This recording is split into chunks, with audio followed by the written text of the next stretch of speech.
মই বেংগালুৰুত চিকিৎসাধীন হৈ আছো। মোৰ দুয়োটা কিডনী বিকল হৈ আছে। মই বৰ্তমান বেংগলোৰ হস্পিটেলত এডমিট আছো। মোৰ দুয়োটা কিডনী ফেইল হৈ গৈছে। আপোনালোকৰ ওচৰত এটা আশা, মোৰ বাবে সাহায্য তুলি মোক বচাবলৈ চেষ্টা কৰক। আপোনালোকৰ ওপৰত মোৰ এটা আশা, আপোনালোকে মোক অলপ ডোনেট কৰি বচাব চেষ্টা কৰক। মোৰ নাম আলী আকবৰ।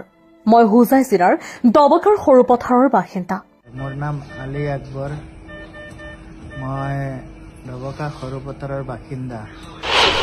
আপোনালোকে অলপ সহায় কৰি মোক বচাব পাৰিলে ভৱিষ্যতে ময়ো মানুহক সহায় কৰিব পাৰিম। আপোনালোকে অলপ সহায় কৰক মোক।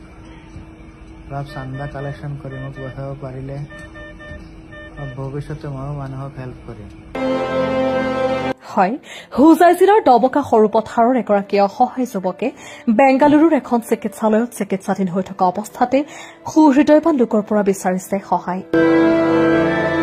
জানিব পৰা মতে যুৱকজনৰ দুয়োটা কিডনী বিকল হোৱাত বঞ্চিত হৈ আছে উন্নত চিকিৎসাৰ বাবে, যাৰ বাবে এতিয়া সামাজিক মাধ্যমত এটা ভিডিঅ' প্ৰচাৰ কৰি এনেদৰে আপোনাৰ আমাৰ পৰা বিচাৰিছে সহায়।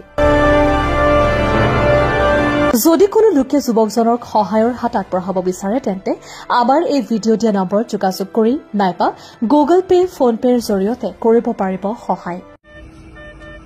আসসালামু আলাইকুম, নমস্কাৰ। মোৰ নাম আলী আকবৰ। মই দবকা সৰু পথাৰৰ বাসিন্দা। মই বৰ্তমান বেংগলোৰ হস্পিটেলত এডমিট আছো।